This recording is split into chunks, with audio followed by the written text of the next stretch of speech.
بسم اللہ الرحمن الرحیم۔ دورہ صرف کے اندر جو ہے ہم حاضر ہیں، اور دورہ صرف کے اندر ابھی تک ہم نے جو چیز پڑھی ہے وہ ہے 6 اقسام کسے کہتے ہیں، 6 اقسام کسے کہتے ہیں۔ آج جو ہے وہ یہ پڑھیں گے کہ 7 اقسام جو ہے وہ کسے کہتے ہیں۔ 7 اقسام فارسی کا ایک شعر ہے، صحیح است و مثال است و مضاعف، لفیف و ناقص و محموز و اجوف۔ یہ ہر ایک کو زبانی یاد کر لینا چاہیے۔ انہی 7 قسموں کو صرفی 7 اقسام کہتے ہیں، اور ان تمام قسموں کی تعریفیں اور مثالیں اب ہم جو ہے وہ پڑھنے لگے۔ صحیح وہ اسم یا فعل جس کے فا، عین اور لام کلمہ کے مقابلہ میں نہ تو کوئی حرف علت ہوں، نہ کوئی حمزہ ہوں، اور نہ ہی 2 حرف ایک جنس کے ہوں۔ جس کے فا، عین اور لام کلمہ کے مقابلہ میں حمزہ، حرف علت اور 2 حروف جو ہیں وہ ہم جنس وہاں پر موجود نہ ہوں، جیسے دربن، ضربہ۔ دربن جو ہے یہ اسم کی مثال ہے، اور ضربہ یہ جو ہے یہ فعل کی مثال ہے۔ مثال وہ اسم یا فعل جس کے فا، عین کلمہ کے مقابلہ میں حرف علت ہوں۔ مثال اسے کہا جاتا ہے جس کے فا، عین اور لام کلمہ کے مقابلہ میں حرف علت ہوں۔ اس کی 2 قسمیں ہیں۔ اگر حرف علت واو ہو تو مثال واوی، اگر فا کلمہ میں حرف علت واو ہو تو مثال واوی، جیسے وعد، وعدہ پہلی مثال اسم کی، اور وعدہ یہ فعل کی مثال۔ اور اگر فا کلمہ میں حرف علت یا ہو تو اسے مثال یائی کہا جاتا ہے، جیسے یسرن، یاسارہ پہلی مثال اسم کی ہے، اور یاسارہ یہ فعل کی مثال ہے۔ حروف علت جو ہیں وہ 3 ہوتے ہیں، واو، الف اور یا، واو، الف اور یا۔ اب آگے ہے اجوف۔ اجوف وہ اسم یا فعل جس کے عین کلمہ کے مقابلہ میں حرف علت ہوں۔ اجوف وہ اسم یا فعل اس فعل یا اسم کو کہا جاتا ہے جس کے عین کلمہ کے مقابلہ میں حرف علت ہو۔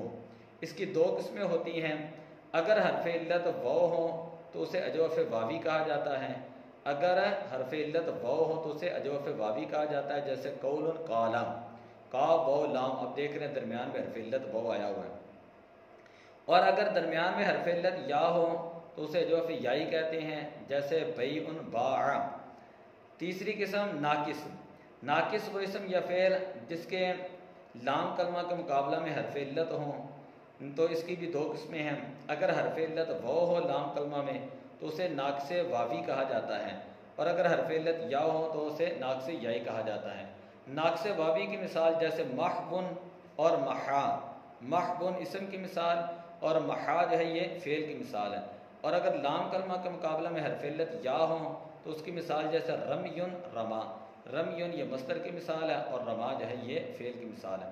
محموز وہ اسم یا فعل جس کے حروف اصلیہ میں کسی ایک کے مقابلہ میں حمزہ ہوں۔ وہ اسم یا فعل جس کے حروف اصلیہ میں سے کسی ایک کے مقابلہ میں حمزہ ہوں۔ وہ اسم یا فعل جس کے حروف اصلیہ کے مقابلہ میں جو ہے وہ حمزہ ہوں۔ اس کی 3 قسمیں ہوتی ہیں، محموز الفا، محموز العین، محموز اللام۔ محموز الفا جس کے فا کلمہ میں حمزہ ہوں، جیسے امرن، آمارہ، جیسے امرن، آمارہ۔ اور محموز العین جس کے عین کلمہ کے مقابلہ میں حمزہ ہوں، جیسے سألن، سآلہ، سألن، سآلہ۔ محموز اللام جس کے لام کلمہ کے مقابلہ میں حمزہ ہوں، جیسے کرعن، قرأ۔ تو ان تمام مثالوں میں آپ دیکھ رہے ہیں کہ ہر ایک کی تعریف کے بعد 2 مثالیں دے رہے ہیں۔ ایک مثال وہ مصدر کی دے رہے ہیں اسم کی، اور دوسری مثال وہ فعل کی دے رہے ہیں۔ لفیف وہ اسم یا فعل جس کے حروف اصلیہ میں سے کسی 2 کے مقابلہ میں حرف علت ہوں، جس کے حروف اصلیہ کے مقابلہ میں 2 کے مقابلہ میں حرف علت ہوں۔ اس کی 2 قسمیں ہیں، لفیف مفروق اور لفیف مقرون۔ لفیف مفروق جس میں دونوں حرف علت ملے ہوئے نہ ہوں۔ لفیف مفروق اسے کہتے ہیں کہ فرق کیا ہوا، فرق کیا ہوا، کہ جس میں دونوں حرف علت ملے ہوئے نہ ہوں، جیسے وقیٌ اور وقع۔ وقیٌ آپ دیکھ رہے ہیں فا کلمہ میں حرف علت اور لام کلمہ میں حرف علت ہے۔ اور لفیف مقرون جس میں دونوں حرف علت ہوں، جیسے طیٌ، طوا۔ طیٌ، طیٌ جو ہے طیٌ، اور دوسرا ہے طوا۔ تو لفیف مفروق بھی آپ نے پڑھ لیا، لفیف مقرون بھی آپ نے پڑھ لیا۔ مفروق کا معنی ہوتا ہے جدا جدا، اور مقرون کا معنی ہوتا ہے ملا ہوا ہونا۔ مضاعف وہ اسم یا فعل جس کے حروف اصلیہ کے مقابلہ میں دو حرف جو ہیں وہ ایک جنس کے ہوں۔ مضاعف وہ اسم یا فعل جس کے حروف اصلیہ کے مقابلہ میں دو حرف ایک جنس کے ہوں۔ اس کی دو قسمیں ہیں، مضاف ثلاثی اور مضاف رباعی۔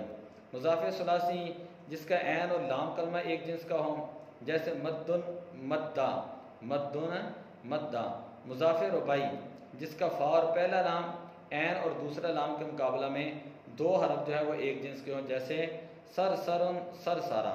تو مضاف جو ہے وہ اس اسم یا فعل کو کہتے ہیں جس کے حروف اصلیہ میں دو حرف جو ہیں وہ ایک جنس کے ہوں۔ کبھی وہ دو حرف عین اور لام کلمہ کے مقابلہ میں آئیں گے تو اس کو کہا جائے گا مضاعف ثلاثی۔ مضاف کا معنی ہوتا ہے دگنا کیا ہوا، جس کو دگنا دیا گیا ہو، یعنی دو حرف وہاں پر ایک ہی طرح کے آ جاتے ہیں۔ اور مضاف رباعی جس میں فا اور پہلا لام عین اور دوسرے لام کے مقابلہ میں دو حرف ایک جنس کے ہوں، جیسے غرغرہ، دمدمہ، سلسلہ اور سرسارا۔ تو صحیح کو صحیح اس لیے کہتے ہیں کہ وہاں پر کوئی حرف علت نہیں ہوتا، دو حرف ایک جنس کے نہیں ہوتے، اور وہاں پر کسی حرف کے مقابلہ میں حمزہ نہیں ہوتا، اس کو جو ہے صحیح کہا جاتا ہے۔ مثال کو مثال جو ہے اس لیے کہا جاتا ہے کہ مثال جو ہے کا معنی ہوتا ہے مانند یا طرح۔ تو یہ گردانوں کے اندر جو ہے تبدیلی اور تعلیل کی میں یہ چونکہ زیادہ صحیح کے قریب ہوتا ہے، اس وجہ سے اس کو مثال کہتے ہیں۔ اجوف کو اجوف اس لیے کہتے ہیں، اجوف کا معنی ہوتا ہے پیڑ، چونکہ یہ خالی ہوتا ہے درمیان میں سے اور اس کے درمیان میں حرف علت آ جاتا ہے، اس وجہ سے اس کو اجوف کہتے ہیں۔ ناقص کو ناقص اس لیے کہتے ہیں کہ ناقص کا معنی ہوتا ہے دم بریدہ ہونا، چونکہ اس کا آخری حرف کاٹ دیا جاتا ہے، جس کے اندر تبدیلی کر دی جاتی ہے، اس وجہ سے اس کو ناقص کہتے ہیں۔ محموز حمزہ دیا گیا ہو، اس میں مفعول کا صیغہ ہے، تو محموز کو محموز اس لیے کہتے ہیں اس کے اندر حمزہ جو ہے دیا جاتا ہے۔ لفیف کا معنی ہوتا ہے لپٹا ہوا ہونا، چونکہ اس میں دو حرف علت آتے ہیں اور کبھی وہ لپٹے ہوئے ہوتے ہیں، کٹھے ہوتے ہیں، اس وجہ سے اس کو جو ہے وہ لفیف کہا جاتا ہے۔ تو دعا ہے کہ اللہ تبارک و تعالی ہمیں ان چیزوں کو سمجھنے کی، پڑھنے کی، عمل کرنے کی، یاد رکھنے کی اور اجرا کرنے کی ہمیں جو ہے وہ توفیق عطا فرمائے۔ الصلاۃ والسلام علیک یا رسول اللہ وعلی آلک و اصحابک یا